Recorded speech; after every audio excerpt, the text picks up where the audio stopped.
So I'm going to say welcome to this latest supporters update for January 2020.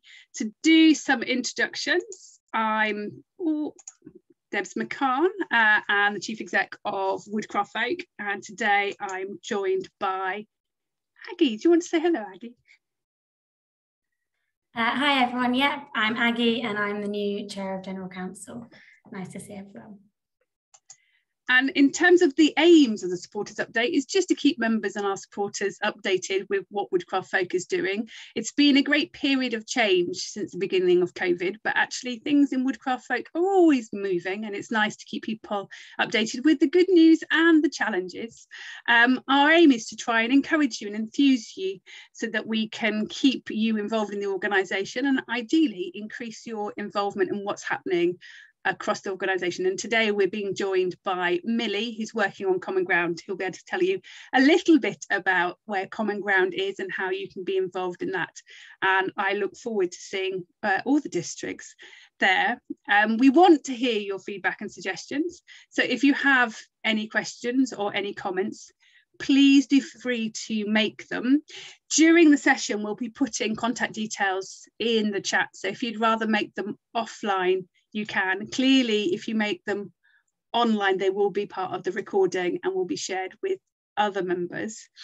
And for Aggie and I, so Aggie as the trustee and me as a staff member, to respond to questions from our members and supporters. In today's session, we're going to tell you a little bit about things that have changed with General Council, a little bit more information about our new projects and new funding and staff changes. For those of you who've been really observing, you'll notice that there's been lots of staff recruitment recently. Some of that is due to life events like retirement and babies, and some of that is new positions, and I will give you a full update. As I've already mentioned, we've got news about Common Ground that Millie's going to give us, and we're going to give you some ideas about how you can get involved. And at the very end of the session, there'll be a general question and answer session where you can ask us anything about Woodcraft Folk, and we will do our best to answer it. If we can't answer it today, we will come back to you. But I'm going to start by handing over to Aggie. Hi, thank you very much, Debs. Yes, so from me, I'm just going to quickly tell you about GC changes and then a couple of things that we have been up to recently. So yeah, the first thing is that I was elected as new chair in November 2021, where I took over from Pip Sayers, who is still luckily one of our trustees, very well active. We have some new changes. Nadia Asri has been elected as the new lead trustee for safeguarding. And Tamsin Pierce joins Jack Walker as the new lead trustee for centres and campsites. We still have Roland Sussman continuing as treasurer. Sapna Agarwal continues as lead trustee for staffing, and Edmund Moriarty continues as lead trustee for health and safety. We also had some new people take some other roles. I know we've had Jenny and someone else, I can't remember who, Thomas, Jenny and Thomas, who are the new trustees for members and programme, which I wanted to mention now, as I've seen there has been a survey gone out today about valuing volunteer times and how we can show appreciation for the work that all volunteers do in Woodcraft Folk. So it'd be really great to have answers from that and to share that with districts and from other members. As a committee, we went to Lockerbrick for our first in-person meeting since the beginning of the pandemic in November, which was fantastic, partly to be in Lockerbrick, but also to be able to see each other and to talk and discuss and to really enter into discussions, which we found we've struggled with sometimes on Zoom. So it was really nice to be able to do this. In this meeting, we got to talk about our centenary celebrations coming up in 2025. We talked about Common Ground and lots of exciting things about that, which Millie will share with you later. And we also got a chance to work with our Standing Orders Committee.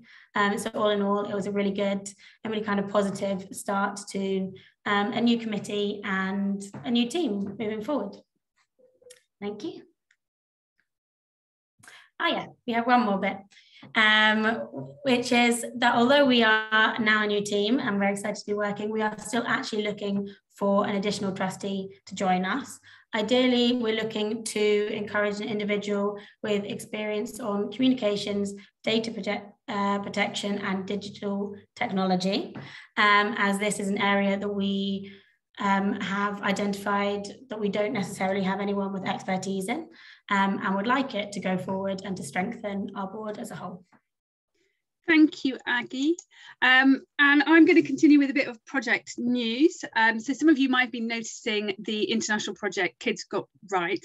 At the same residential meeting in November, General Counsel and some of the Woodcraft Folk staff received training from 2 young pioneers about children's rights and how they've been impacted by the pandemic. And also we had discussions around food poverty and barriers to play for young people and how that was reflected in the particular rights. The Kids Got Rights project will be continuing for the rest of this year, and the young people are hoping to attend an international meeting later this summer. Unfortunately, the last one was postponed because of COVID, but the group are continuing to see people on Zoom, and they will be doing workshops at Common Ground. In terms of other project news, the Green Influencers scheme in Bradford and Leeds is entering its 2nd year, and it's been continuing to do work with the schools that make up the Co-op Academy trusts there. We are ahead of our targets, which is fantastic, and that project has been really successful at engaging young people who add to the diversity of woodcraft folk, which is great. We've also got other project work. So the life skills activities with schools across London continue, and we're about to start work in Aldgate and then after Easter in Southwark District. If anybody knows of a school in London who would like to welcome woodcraft folk staff and volunteers to run weekly sessions on cooperation and sustainability, do let us know, because we now have a little bit more funding to continue that work for the rest of 2022.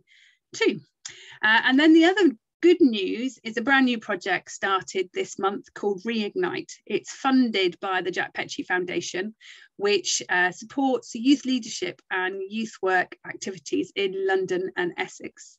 So we are concentrating on the London boroughs of Croydon, Hammersmith and Fulham, Merton, Southwark and Wandsworth to help regrow the groups after COVID. So the project will be a little bit of re-engaging past members, children, young people and volunteers, and encouraging them to re-engage with woodcraft folk. But we will also spend a term doing outreach activities and volunteer recruitment. So looking to grow the numbers in those boroughs. But we will also be spending the autumn term focusing on youth leadership and that transition between being a young member and being a young leader. So there is a residential planned for Cudham in September. So I'm aware that the people in this call aren't necessarily from those districts, but we've reached out to all of those districts to identify what their support needs are. And we've been able to retain Irene, who we employed as an intern for 2021. So we've been able to keep her now for the next 12 months to support these districts to grow again after COVID, which is really positive. Other things we're doing is that we are continuing to do the European Solidarity Corps volunteers, and we currently have a volunteer with us supporting work at Lockbrook and another one supporting work with Common Ground. Over the next month, hopefully, visas allowing, we will have a new volunteer join us who is from France and will be joining us to support our communications work. And then 2 volunteers arriving to support activity at Cudham, who will then move to Biblins later in the summer. The ESC programme is fantastic, and currently Aggie is doing an ESC placement with IFM in Brussels, so it works in both directions, at least for a little bit. And we are continuing to do some other international work with IFM, which our local groups will be able to benefit from at Common Ground, but we will be putting out calls to our groups for young people to participate in those international opportunities as the projects reopen now that travel restrictions look to being lifted shortly. And there's a new webpage on our website called International Opportunities. So if you know young people under the age of 30 who are keen to travel, please do signpost them there. As this slide talks about funding, I'm actually going to pass over to Aggie to talk about this, and I'll remember not to talk over Aggie's bits. No problem. You know a lot more, Deb, so I think it's good you share that knowledge. Yeah, so it's fine. There was the new funding that we have, of course, is, as you've said, about the Jack Petrie Foundation, which is really exciting, especially for the groups in South London. And it's really nice also that we're going to be able to continue the work from the holiday activities in those communities and with those young people. We are still awaiting to hear the outcome of our application to the Royal Academy of Engineering, which, if it's successful, we'll see an updated version of the Edinburgh Power Pod project, working in schools across Leeds. So we're really hoping that we get that. And we are also exploring more funding to support decarbonisation activity, as this is something that our young people and our groups have consistently been saying that they want to be working on decarbonisation and on climate action and on climate justice. And so this is really something that we're looking at as an organisation to try and be funding more projects around these. And the decarbonisation funding isn't very sexy, I have to say, but we have been working at our residential centres to identify what projects and activities we can do that will have the biggest impact. And it's things like insulation and seagulls around windows. And today we've spent a long time talking about composting and food waste and what's the best solution that is both doesn't attract pests, but also manages the food waste without encouraging excess of food waste. So over the next 12 months, all of our centres will be producing decarbonisation plans, and we'll be using those to access small match funded projects. And hopefully when you next visit them, you will see the impact of that fundraising. It's going to be slow, but we will celebrate it as and when it comes in. I wanted to give you a little staff update. As I said, we've said goodbye to some of our staff. So Chris at Biblin's retired at the end of the year. He had been working at Biblin's since we took over the site at the beginning of 2018, and we couldn't have done it without him. But he's now retiring for the second time in his life to go and work on some steam trains as a volunteer, and will continue to be a volunteer helper and a regular at working weekends at Biblin's too. Kay Millard, who joined us during 2021, has gone on maternity leave. And Claire Ritchie, who first joined us for 1 year in 2013, has moved on to a new career with the local authority in Falkirk. Claire's work over the last I've got to do some sums now, 9 years, has focused on developing new groups in Falkirk and in Stirling. So we will really miss Claire, although she continues to volunteer with the Stirling district. Later next month, we will also be saying temporarily goodbye to Leanne, who will be taking maternity leave, hopefully for the next 12 months is what we are expecting. And because of all these changes, there have been new staff coming in. So Natalie joined us at the beginning of this month in a new role doing membership admin. So Natalie will be responsible for volunteer member renewals, as well as all the DBS and PVG checking. Later this month, so I think, is it Monday? Is that soon? Grace will be joining us, replacing Leanne whilst Leanne is on maternity leave. And Lauren Penny will be joining us as our new communications manager, replacing Pip, who left at the very beginning of the pandemic. And we've been working throughout the pandemic without anybody working on communications, with it being picked up by other members of the team. So we'll be really pleased to hand that back over to somebody who is a specialist in comms, and that will allow the other members of the membership team to focus on volunteer recruitment, volunteer support, and making sure we can help grow our groups so they can fully recover and participate in activities. As well as all those new starters, there is still staff recruitment going on. So we are currently recruiting for a new fundraiser. So if you know anybody with the relevant experience, do encourage them to apply. The deadline, I believe, it is the very first week in February. We're also recruiting a part-time worker to work at Biblins to develop the activities that we can offer on site. We're continuing to recruit Claire's replacement, which we received some BBC Children in Need funding in the middle of 2021, which is 3 years funding to continue to develop the groups in the Falkirk district. So again, if you know anybody up that far up north in Scotland, we would love you to encourage them to consider to do new group development. And then the last role here, Centres Administrator, we successfully recruited last week, and they will join us on the 1st of February. An individual called Adam, who used to be a volunteer in the Oxford, Swindon and Gloucester region. So Emily, you might know them. And Adam will be joining us, providing admin support to the whole network of centres, responding to bookings and helping with social media and website updates. So we look forward to seeing Adam take over that role until Kay returns from her maternity leave. So lots of change in staff, and we are looking forward to having a full team, as we are keeping everything crossed that 2022 is the year where we make plans and we get to deliver the plans we actually made without having to change them again and again. And now is the time that Aggie and I are going to invite Millie to give a little update on everything to do with Common Ground. Millie, over to you. Hi everyone, really good to see you here. So yeah, Common Ground. I know that Emily's booked on with Oxford, and I think Walton are too, or we've definitely spoken to Walton at least. So yeah, good to see you here.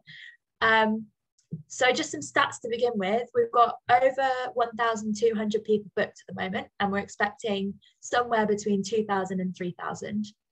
And of that, there's 70 UK districts and 18 countries represented. So I think they haven't necessarily all booked on yet, but we've been having some good conversations with international partners about that. And then that's also 15 non-European groups who are funded through IFM projects and also UK districts. So thank you very much if you've been doing any fundraising towards that as well. That's really, really appreciated. It's going to be great to see all the internationals there. It really makes the camp what it is.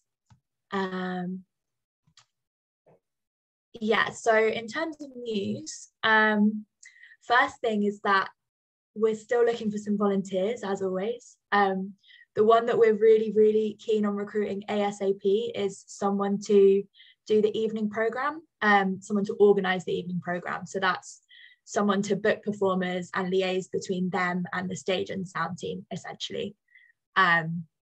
If you know anyone who you think might be interested in doing that, could be someone who's had a role organising programme at camps before, could be someone who's just interested in giving it a go.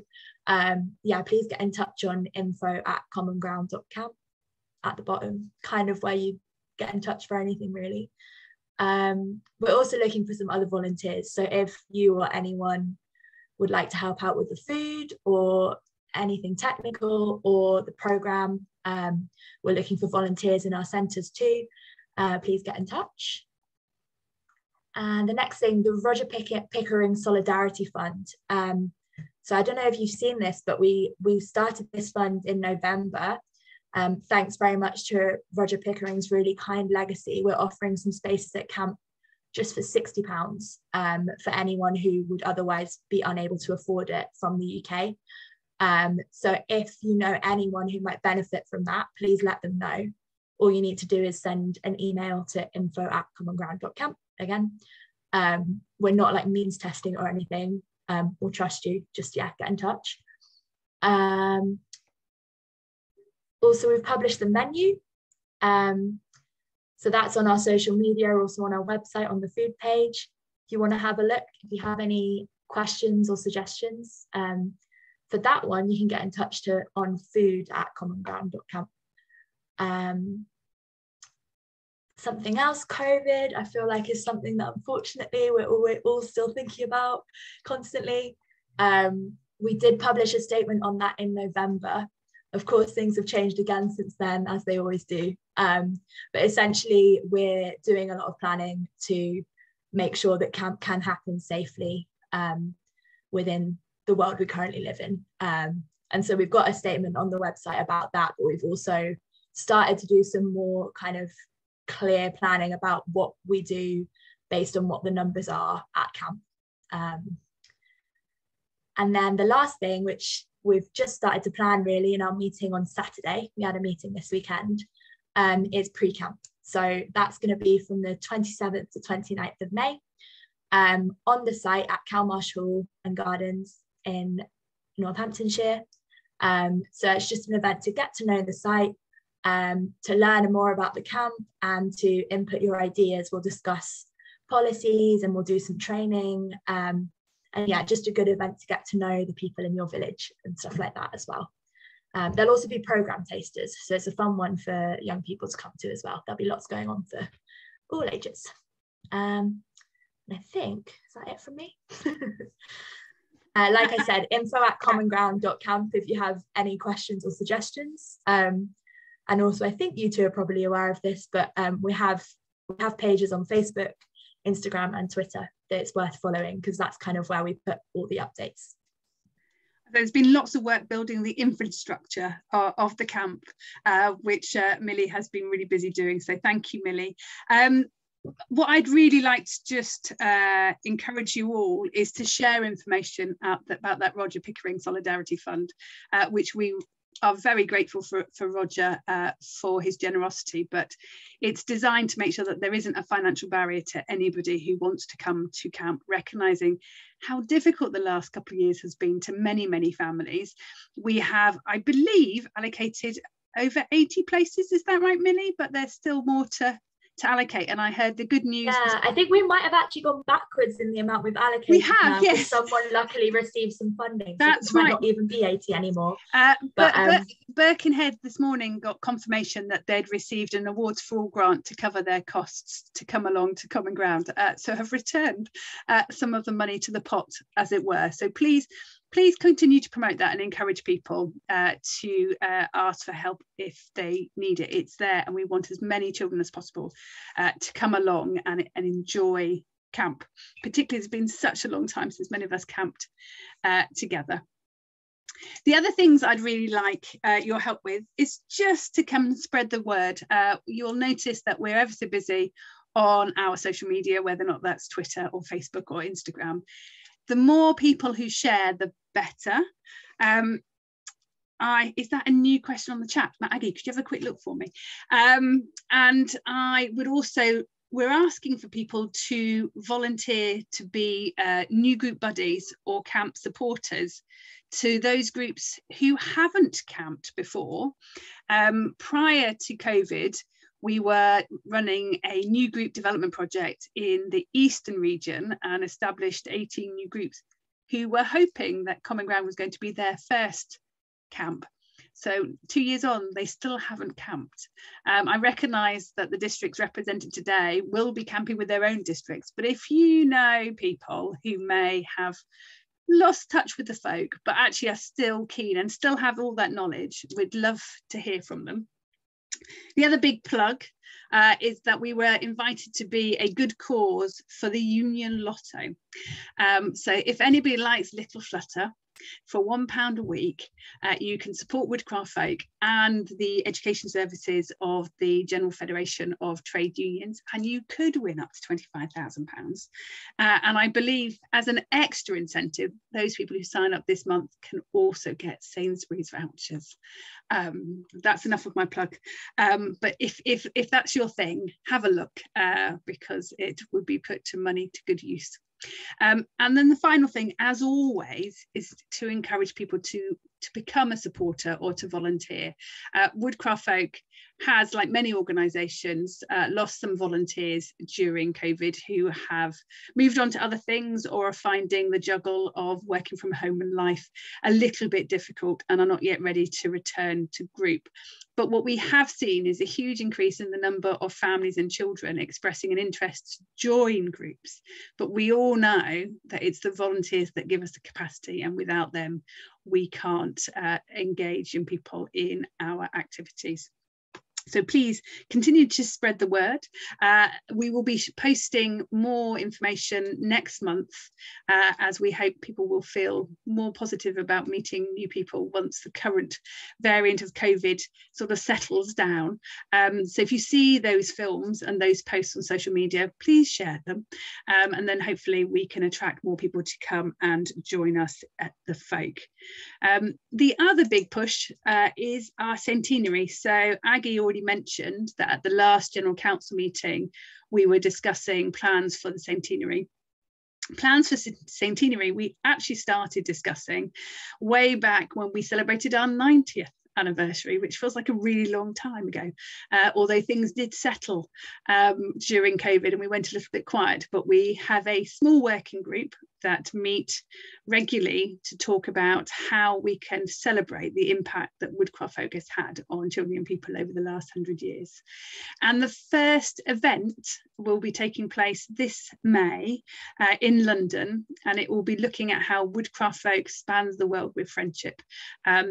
We are currently seeking people to present at that event, and then we will be looking for people to sign up to come along and attend later in February. The last symposium we held was fully booked out, and it was really positive to hear about Woodcraft Folk's heritage, and we hope this event will be equally positive.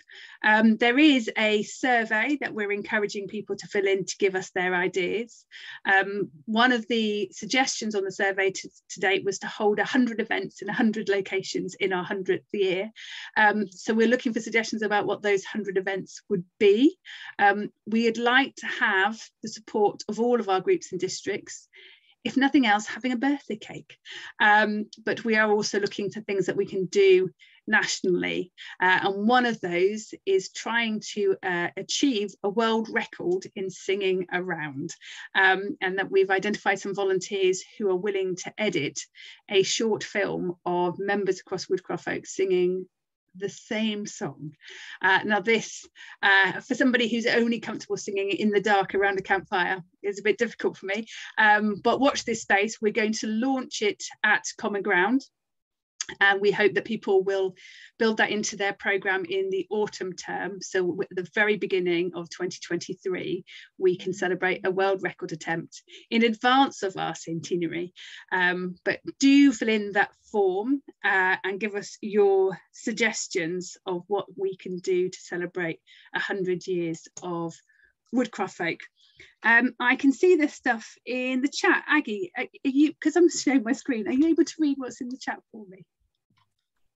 Yes, so we had actually Emily saying they had to go. So then we thanked Emily. And then Millie has made a comment on, I think it was about the people who maybe dropped off. And the idea. No, it was the new groups. I was just saying that the quite a few of the new groups in the Eastern region have booked to come to Common Ground. So that's really great. And yeah, if you know people that might be able to support them, that would be amazing. Thank you, Millie. Nice. And that is, we don't have any other questions as of yet. So does anybody have any questions for us or any comments or feedback they'd like to share whilst you've got the ears of Aggie and I to hand? If it helps, I'll turn off the recording so you don't have to be recorded. Or hi Debs, I think this only